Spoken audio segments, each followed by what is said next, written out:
তো বন্ধুরা, আজকে আমি মুরগির মাংস দিয়ে বিরিয়ানি রান্না করব।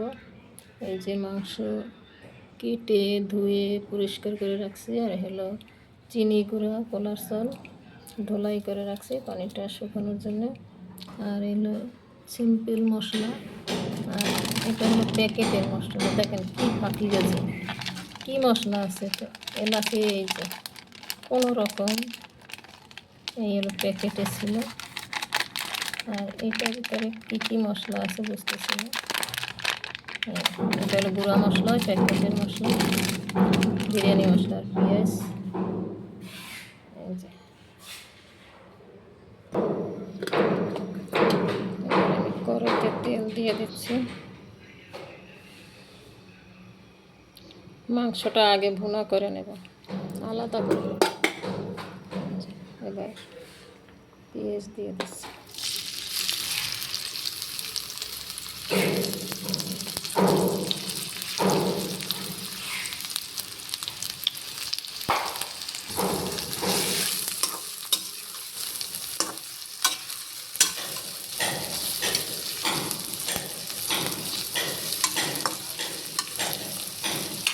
অতিরিক্ত মশলা দেব না, এখানে আমি একটু এলাচি, দারুচিনি গুঁড়া, তারপরে লবঙ্গের গুঁড়া, আর এটা হলো ধনে গুঁড়া, আর একটা হলো গোলমরিচের গুঁড়া, আর এই যে প্যাকেটের মশলা দেবো, তাই বেশি একটা মশলা দিচ্ছি না।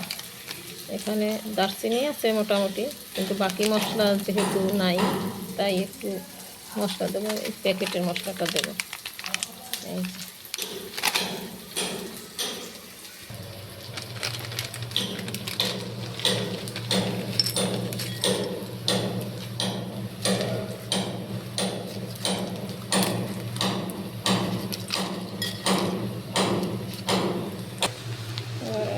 মাংসটা দিয়ে দিলাম।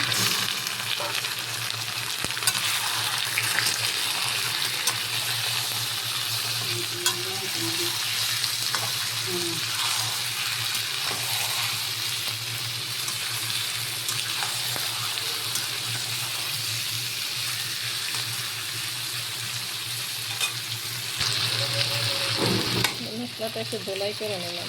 প্যাকেটের মশলা ওরা তো আর ধোলাই করবে না, আমি একটু ধোলাই করে নিলাম। সব মশলা এবার আমি আস্তে আস্তে দিয়ে দেবো।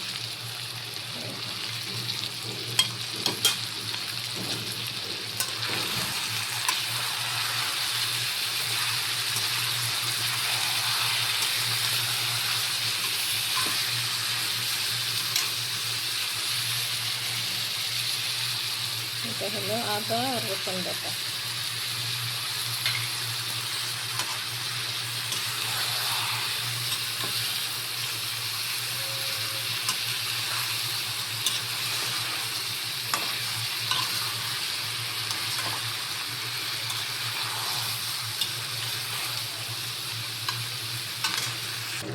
এবার আমি বিরিয়ানি মশলাটা দিয়ে দেবো।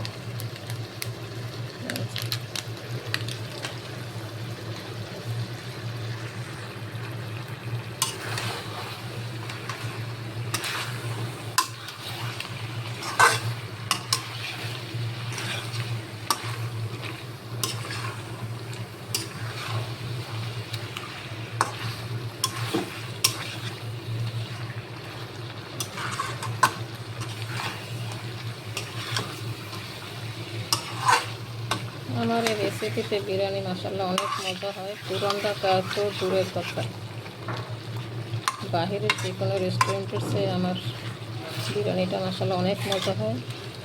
আপনারা এই রেসিপি বাসায় ইউজ করে দেখবেন, এইভাবে বিরিয়ানি রান্না করে দেখবেন, অনেক টেস্টি। দেখেন মাংসের কালারটা মাশাআল্লাহ সেই। এবার আমি একটু ঢেকে রাখবো এবং কম হিটে, লো হিটে আমি কষাইতে থাকবো, মাংসটা ভুনা করবো। কাঁচামরিচটা এখনও দিইনি, কারণ ঝাল তো সবাই একরকম খায় না, এটা পরে দেবো আর কি। আর আমি কিন্তু কোনো পানি দিইনি, দেখতে পাচ্ছেন, কোনো পানি ব্যবহার করিনি এখন পর্যন্ত, আর করবো না। এভাবেই আমি লো হিটে পুরো মাংসটা ভুনা করবো, সেদ্ধ হবে এইভাবে আস্তে আস্তে। তারপরে চালটা আমি আলাদা কষাবো, তারপরে মিক্স করে দেবো।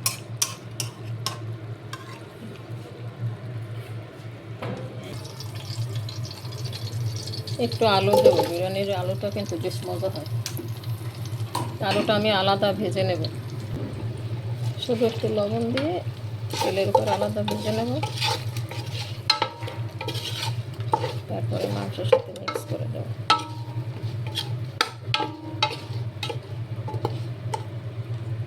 আলুটা ভাজা হয়ে গেছে, এবার আলুটা দিয়ে নেব। কত সুন্দর কালার।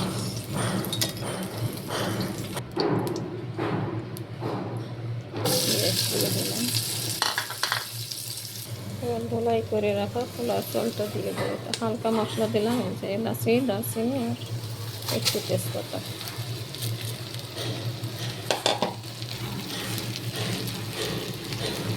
লবণ দিয়ে দিলাম।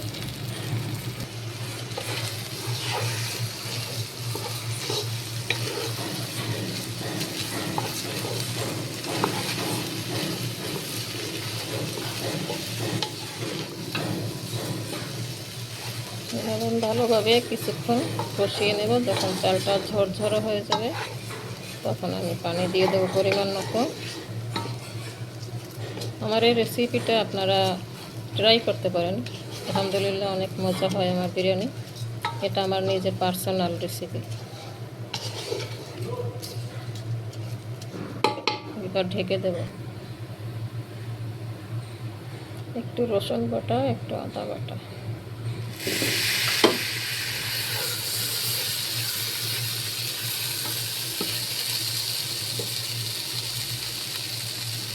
এটা হলো একটু লবঙ্গ গুঁড়ো, এটা গোলমরিচের গুঁড়ো। আর কোনো মশলা দেবো না এ পর্যন্ত। চালটা কষানো হয়ে গেছে তখন এই যে কিছু বুঝতেছেন, চুরচুর শব্দ হয়ে গেছে, পানি নাই, পানি শুকিয়ে গেছে চাউলের। এবার আমি পরিমাণ মতো পানি দিয়ে দেবো। চাল ফুটতেছে, দেখছেন না?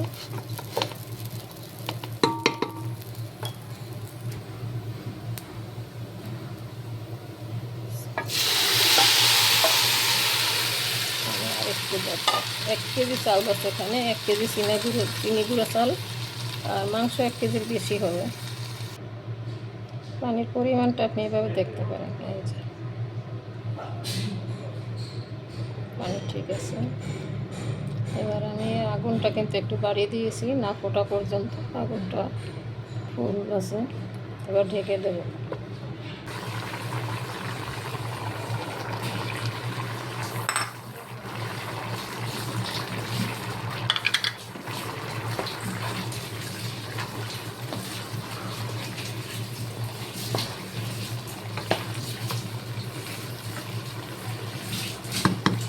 ভেজে রাখা আলুটা দিয়ে দিয়েছি আর কাঁচামরিচ দিয়ে দিয়েছি। এবারটা আমি মাংসটাও দিয়ে দেব, কারণ আমার বিরিয়ানি প্রায় কমপ্লিটের পথে।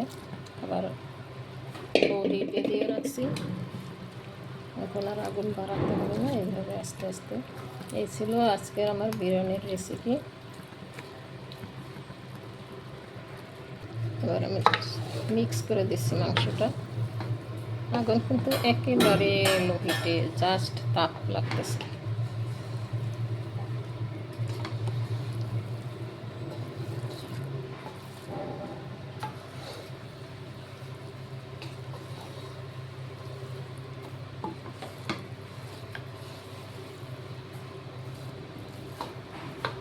আমার বিরিয়ানি রান্না কিন্তু অলমোস্ট কমপ্লিট। আমার রেসিপিটি যদি ভালো লাগে লাইক, কমেন্ট, সাবস্ক্রাইব করে সাথে থাকবেন।